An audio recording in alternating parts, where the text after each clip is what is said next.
What's going on, guys? Today we're going to go ahead and talk about cover 2 and different concepts of how to beat cover 2.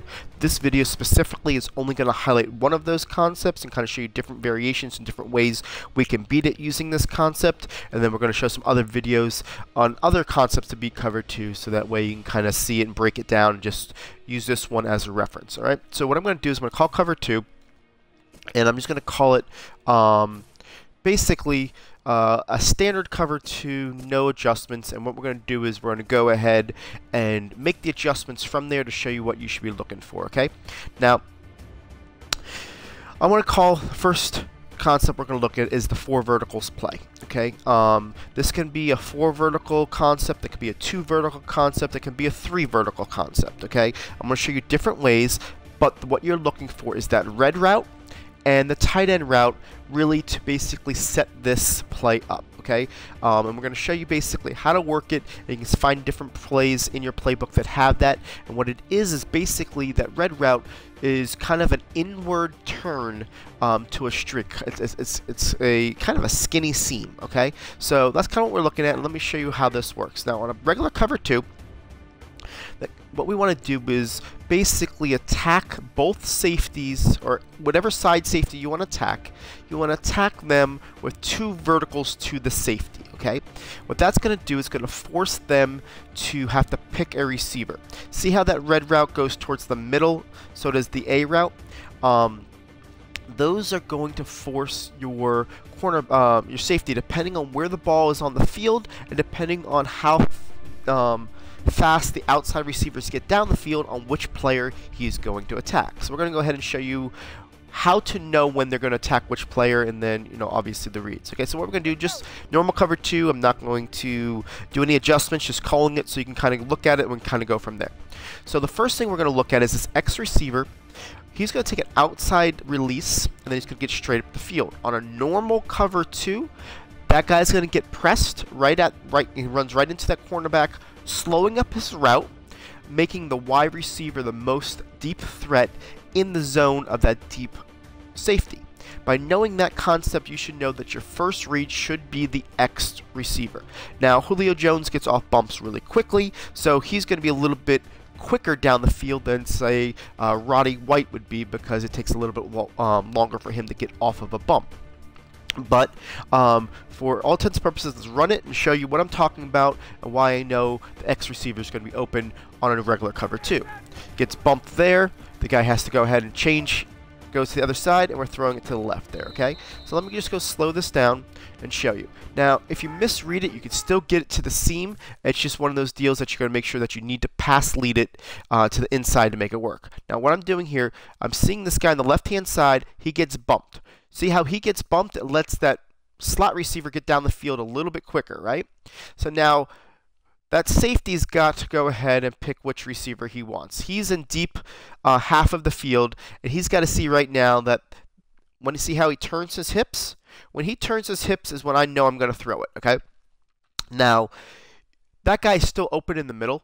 Don't get me wrong. You can throw it there, but a lot of times he's got that deep linebacker in the middle, helping him with any type of bullet pass, and also helping a lot of times is that's a user player. So here I'm looking to go to the left receiver because he had to choose the seam route, and I'm throwing it to the left, away from that guy to the sideline. Okay, so that's the first concept. All right. Now on regular cover 2, the left and the right receiver, the A and the B, because we're only attacking it with 2 verticals, are swing routes. What I mean by that is you can put them on anything you want. Okay, I like to do double slants, something to where if I see that they're blitzing, I have a hot route option. Okay, so I'm not going to do anything else with the cover 2. I'm just going to show you that with those 2 routes, it doesn't affect anything on the play. All right, so we go ahead and do the same bump.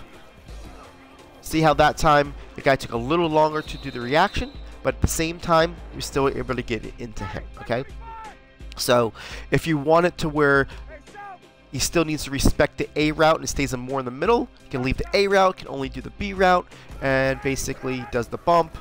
He's going to jump the Y receiver, and he can't react to that ball.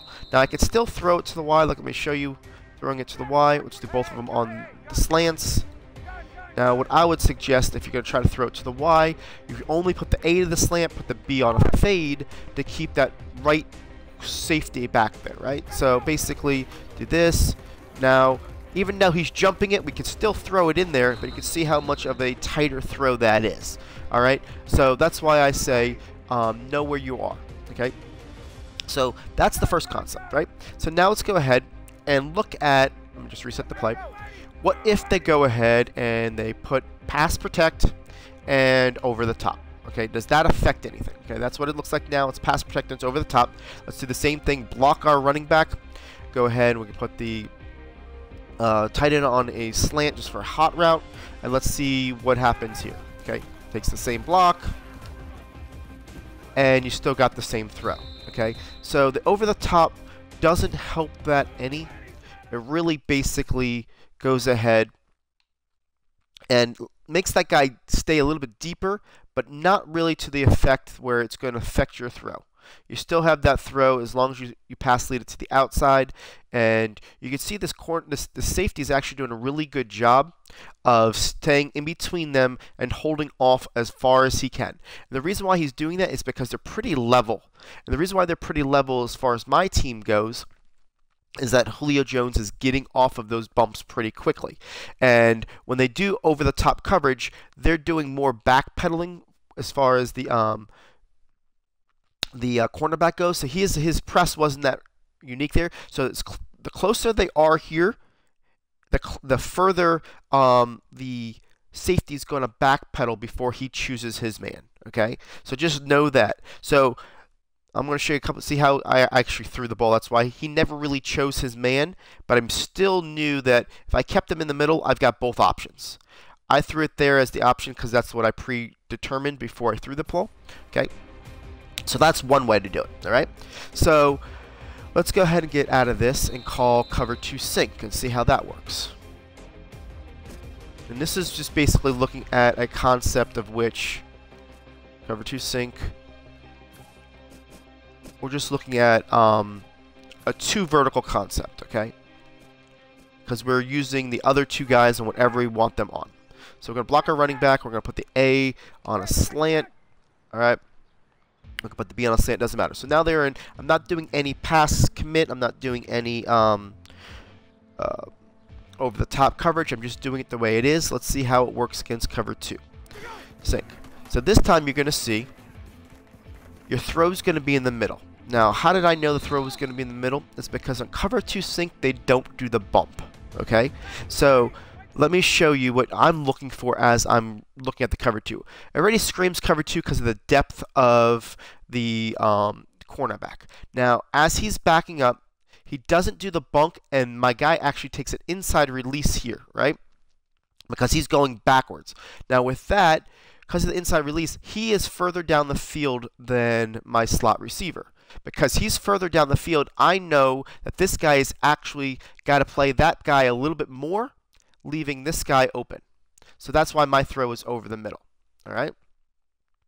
So that's basically how on cover 2 sync. Now let's go ahead and do cover 2 sync, and let's do pass and over the top. Okay. So now we're looking at it both ways. I'm doing the same thing. I'll just put the A on a slant just for hot route purposes. And let's see here. He goes here. He takes there. Now you still be able to throw it right over the middle, right in the seam. That guy can't get deep enough as far as that middle linebacker. So on cover 2 sync, those 2 routes work very well. Now, let's get back to a different concept using the 4 seams. And what we're going to do, instead of, now we're going to use, let's go ahead and get the play out here so I can show it to you before I explain it. 4 verticals. So let's go ahead and just take the cover 2 again. Alright, so here's your cover 2.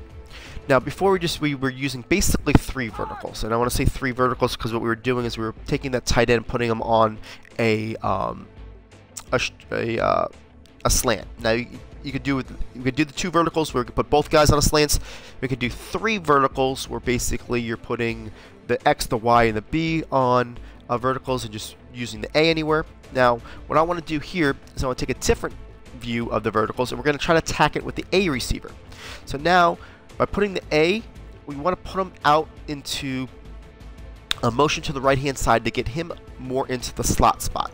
Now, the free defender that you're looking for, your swing route is going to be your X. So I'm going to put him on the slant for any type of blitzes. And what I want to do here is I want to take the B and put him on a fade, and the Y put him on a fade.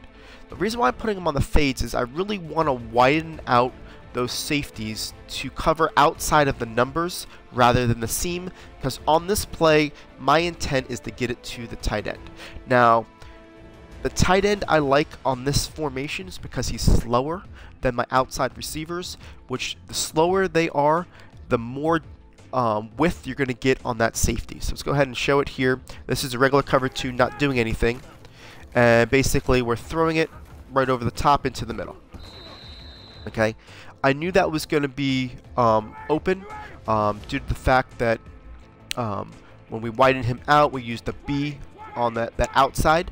We can just do that. I know he's going to be open on the right hand side, and basically I can use the Y as a swing route. Okay, it doesn't matter as long as I drive the left safety to the left and the right safety to the right.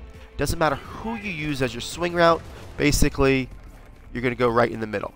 Now you can see there, by putting the slot on the slant, that the middle linebacker didn't get as much depth, and a lot of that's because I didn't pass commit or put over the top. But at the same time, depending on what your opponent does, you see how he went ahead. It drove right here into his spot first and opened up that throw a little bit easier. Now let's go ahead and do over the top and pass commit. Move this guy over. Okay, so we're using him as the seam route. And let's go ahead and do the original thing I set up, the X on the slant, the B on the fade, the Y on the fade. Okay, so basically you're fading everybody out. You're going to set that up. Now it's got to be over the top coverage. Now basically you can see you can still get the same throw right there as long as you use the correct type of throw.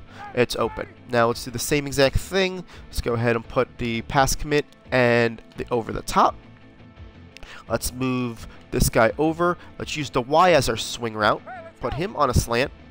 And you can leave the X where he is. You can put him on a fade. I'm still going to put him on a fade just because I want those guys as wide as possible. And then let's block our running back. Now this has got the same depth. You're going to go here. And you're still throwing it into that soft spot right over the top. Okay? So, a couple different ways to attack cover 2 with this play. Now, I want to show it to you. What if we put it on the right hash mark? That changes things. Or if you put it on the left hash mark. I was running it on the middle of the field because we were attacking a symmetrical defense. Now, if you see, they're still responsible for half the field, but you're basically seeing that we got a wide side and we got a short side. So, let's go ahead and see what... Here's our normal cover 2, right? So, what I'm going to do, and what I try to do on the wide side is use the X receiver as my primary.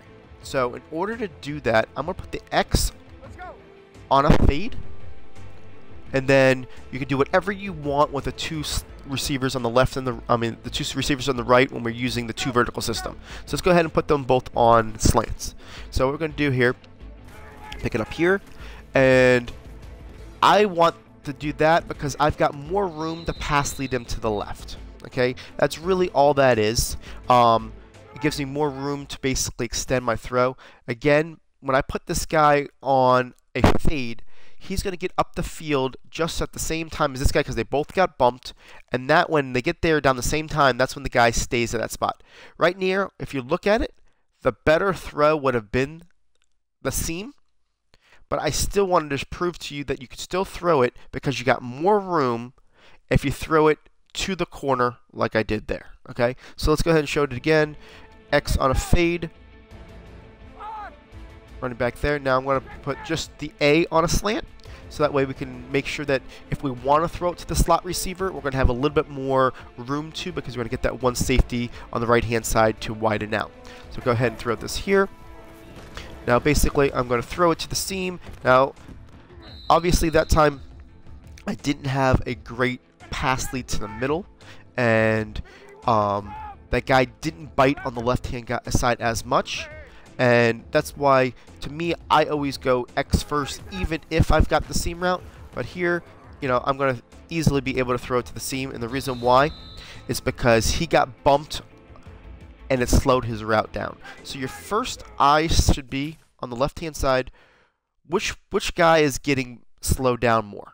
See how that guy 83 got slowed down? It made Julio Jones the more deep threat. So that means that guy's going to sell out that way, and it's going to open up this. All right.